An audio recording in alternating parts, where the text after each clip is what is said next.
In our learning of magnetism, we have seen that all magnetism is due to moving charges. It is the moving charge which acts as the source of magnetic effects, and it is the moving charge which acts as the probe of magnetic effects.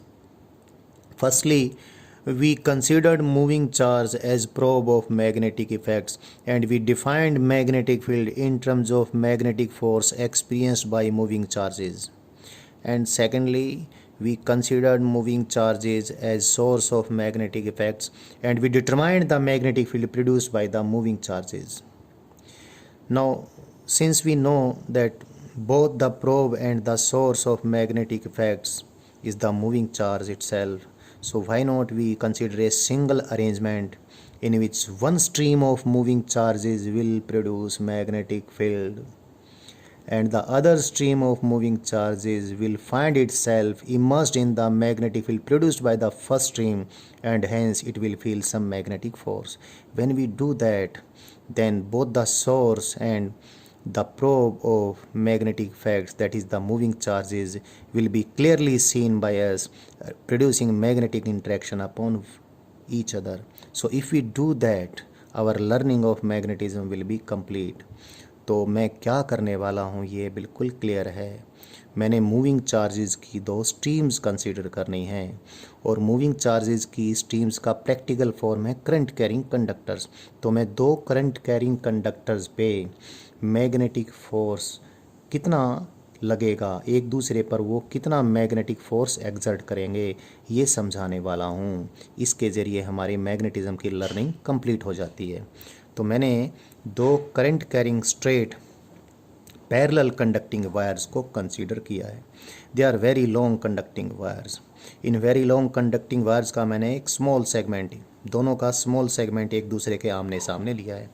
For the small segment of current carrying conducting wires which are very long, we can consider as if they are infinitely long wires. तो मैं ये भी बोल सकता हूँ दो infinitely long straight parallel placed conducting wires के छोटे सेगमेंट्स के बीच मैग्नेटिक फोर्स मैंने डिटरमाइन करना है। तो वो मैं अभी करके बताने वाला हूँ। दो वायर जो मैंने यहाँ पर शो किए हैं, infinite long straight conducting wires place parallel to each other, मैंने उनको एक्स वाई प्लेन में प्लेस किया है जिससे कैलकुलेशंस को मैं आसानी से करवा सकूँ। दोनों वायर्स में मैंने करंट सेम डायरेक्शन में कंसिडर किया। एक वायर में करंट I1 है जिसको मैंने वायर नंबर 1 कहा, दूसरे वायर में करंट I2 है जिसको मैंने वायर नंबर 2 कहा। दोनों में करंट जिधर है उधर मैंने एक्स डायरेक्शन कंसीडर की, यूनिट वेक्टर आई कैप डिफाइन किया, और दोनों के बीच सेपरेशन डी है। दोनों फ्री स्पेस यानी वैक्यूम में रखे हैं और दोनों के बीच में डिस्टेंस डी है। तो दोनों को ज्वाइन कर, दोनों के बीच जो सेपरेशन जिस डायरेक्शन में है, यानी एक वायर से दूसरे वायर पे परपेंडिकुलर ड्रॉप करते हैं, तो जिस डायरेक्शन में वो परपेंडिकुलर होगा उस डायरेक्शन को मैंने वाई डायरेक्शन बोल दिया। इस प्रकार मैंने दोनों वायर्स को एक्स वाई प्लेन में लिया, और मैंने जेड डायरेक्शन दोनों वायर्स के प्लेन के परपेंडिकुलर ली, और यहाँ पर मैंने शो किया है this is unit vector long x direction, this is unit vector long y direction, this is unit vector long z direction. अब कैलकुलेशन आसान कर लेंगे। या तो हम पहले वायर ने दूसरे वायर पे जो मैग्नेटिक फील्ड बनाई, उस मैग्नेटिक फील्ड के कारण दूसरे वायर पे मैग्नेटिक फोर्स डिटरमाइन कर लें, या फिर इससे उलट बात, दूसरे वायर ने पहले वायर पे जो मैग्नेटिक फील्ड डेवलप की है, उस मैग्नेटिक फील्ड के कारण दूसरे वायर पहले वायर पे जो मैग्नेटिक फोर्स लगेगा वो कैलकुलेट कर लें। दोनों एक ही बात है, तो हम ये वाला कर लेते हैं। So first of all, let us find the magnetic field produced by this first wire at every point of this second wire. तो देखें ज़रा, इसमें करंट I1 है। I1 करंट ये इनफाइनाइट लॉन्ग वायर है। इनफाइनाइट लॉन्ग वायर अपने से D distance है, कितनी मैग्नेटिक फील्ड बनाता है उसकी मैग्नीट्यूड हमें मालूम है। इस वायर ने, फर्स्ट वायर ने वायर नंबर 2 के प्रत्येक पॉइंट पर जो मैग्नेटिक फील्ड बनानी है, उस मैग्नेटिक फील्ड को अगर मैं B1 से रिप्रेजेंट करूँ तो उसकी मैग्नीट्यूड कितनी होगी, because this is infinite long straight wire current carrying wire, so at a distance d away from it will produce magnetic field mu naught into I1 divide by 2πd। पहला wire अपने से d distance away इतनी magnetic field produce करेगा। क्योंकि इस wire का प्रत्येक point इस वायर से, पहले वायर से d डिस्टेंस अवे है, तो इस वायर के हर पॉइंट पर मैग्नेटिक फील्ड की मैग्नीट्यूड सेम होगी। सेकेंडली इस वायर के चारों तरफ मैग्नेटिक फील्ड की डायरेक्शन कैसी होगी, राइट हैंड थंब रूल से डिटरमाइन करें। I am holding my thumb of right hand in the direction of current I1 and you can see from the curling of fingers of my right hand that magnetic field produced by this current I1 at the location of every point of wire, second wire, will be this way I have shown here, that is its direction will be along k cap, that is along positive z direction according to this figure। तो पहला wire, इस wire के प्रत्येक point पर field इस प्रकार से नीचे की तरफ। मैंने एक चीज़ और भी आपको बताई थी, रिन राइट इनवर्ड्स। तो इस करंट कैरिंग वायर के राइट साइड में फील्ड इनवर्ड्स, यानी इस केस में इनवर्ड्स जिस प्रकार से 3D डायग्राम है वो नीचे की तरफ हो जाएगा। So the magnetic field produced by this wire, और अब बैट्स वेट्स ला के जरिए भी देख सकते हैं तो भी आपको मैग्नेटिक फील्ड की डायरेक्शन ये मिलेगी। सो B1 vector that is magnetic field vector produced by this wire current carrying wire 1 at every point of the wire 2 will be mu naught into I1 divided by 2 pi d, and for direction I put here unit vector k cap. Although the magnetic field produced by this wire will not be uniform around it, that will be inversely proportional to the distance from the wire, but every point of this wire is placed at a same distance away from here, therefore every point, every current element of this wire will feel itself immersed in a uniform field। इस wire का प्रत्येक point अपने आप को इस uniform field में डूबा हुआ महसूस करने वाला है। और जब यूनिफॉर्म मैग्नेटिक फील्ड में कोई current carrying straight wire placed हो तो उस पर कितना मैग्नेटिक फोर्स लगता है वो भी हमें मालूम है। उसकी एक्सप्रेशन हमने जान ली थी, that is force vector acting on a current element, straight current element of length L is equal to I into L vector cross B vector because the field is uniform। तो इसके कारण से, इस expression को use करके, इस wire की field के कारण से, इस एक्सप्रेशन को यूज़ करके इस वायर के L लेंथ के सेगमेंट के ऊपर कितना मैग्नेटिक फोर्स लगेगा वो मैं कैलकुलेट कर देता हूँ। उस फोर्स को मैं क्या बोलूँगा, उस फोर्स को बोलूँगा force exerted on wire 2 by wire 1 F21 vector। It is the current in wire 2, that is I2, into the current element vector into the length element vector, जो dl वेक्टर में सारे यहाँ से यहाँ तक इसमें लूँगा, सबका इंटीग्रेशन L वेक्टर आ जाएगा। सो L vector its cross product with the magnetic field in which this wire finds itself immersed, and that is B1 vector.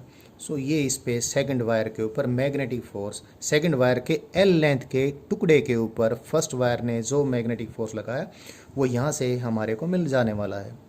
तो मैं I2 लिख ही देता हूँ। L vector, you see this vector, this its magnitude is this length and its direction is I cap। I have particularly chosen I cap to be the direction in which the current in the both the wires is there।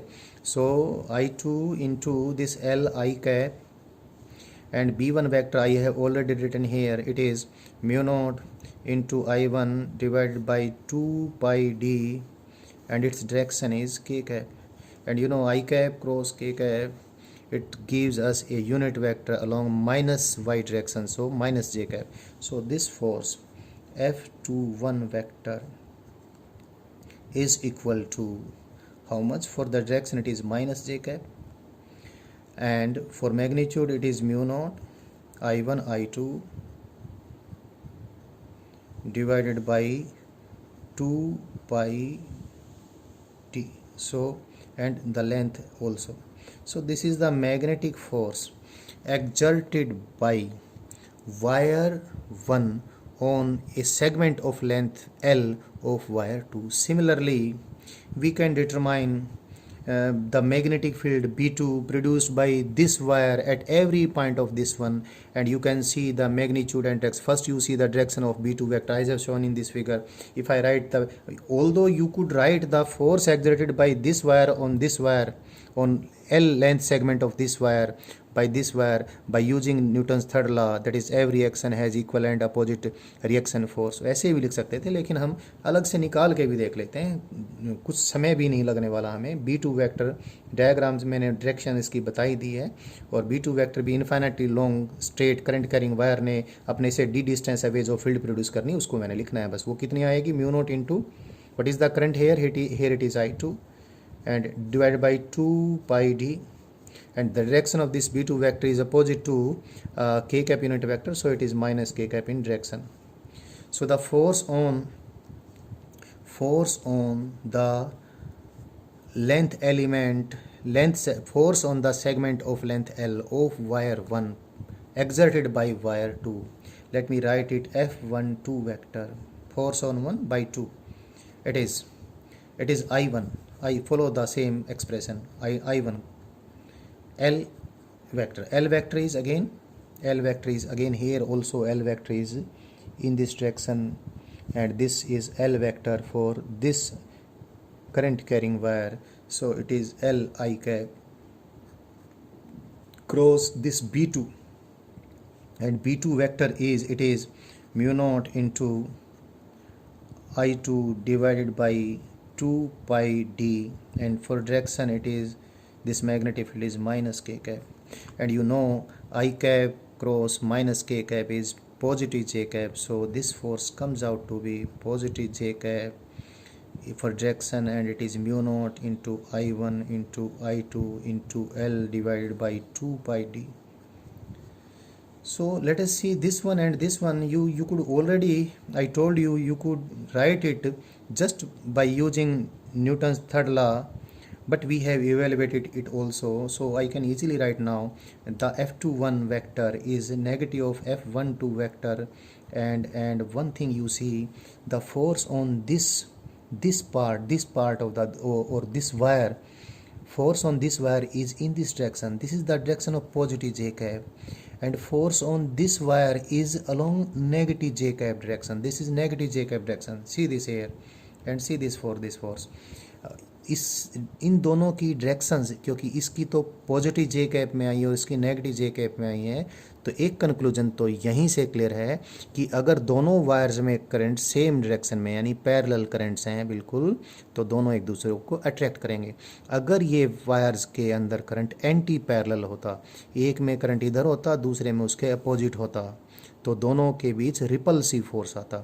सो मैंने attractive force वाला case show किया है, आप अपने आप किसी भी एक करंट को उल्टा करके देख लीजिए तो अपने आप ही ये फोर्स की डायरेक्शन रिपल्सिव आ जाएगी। फॉर एग्जांपल इसमें भी मैं दिखाऊं तो अगर मैं इसमें करंट I2 इधर लिया होता तो इसका L वेक्टर किधर आता, इसका L वेक्टर यहाँ पर आता माइनस आई कैप डायरेक्शन में, तो माइनस आई कैप डायरेक्शन में आने से ये फोर्स F21 की डायरेक्शन पॉजिटिव जे कैप हो जाती है, यानी इस पर इधर फोर्स लगता है, यानी रिपल्सिव फोर्स लगता। तो one thing, when the force will be attractive, when the force will be repulsive, I told you, अगर दो पैरेलल वायर्स में करंट सेम डायरेक्शन में है तो एक दूसरे को अट्रैक्ट करेंगे, और एक में इधर है एक में इधर है, अपोजिट डायरेक्शन में है तो एक दूसरे को वो रिपेल करने वाले हैं। और फोर्स की मैग्नीट्यूड भी हमने देख ली। अब मैंने डायरेक्शन के साथ ये बता दी है, मैं दोनों फोर्सेस की मैग्नीट्यूड लिखूं, F12 and F21 in magnitude they are equal, direction में अपोजिट है ही हैं।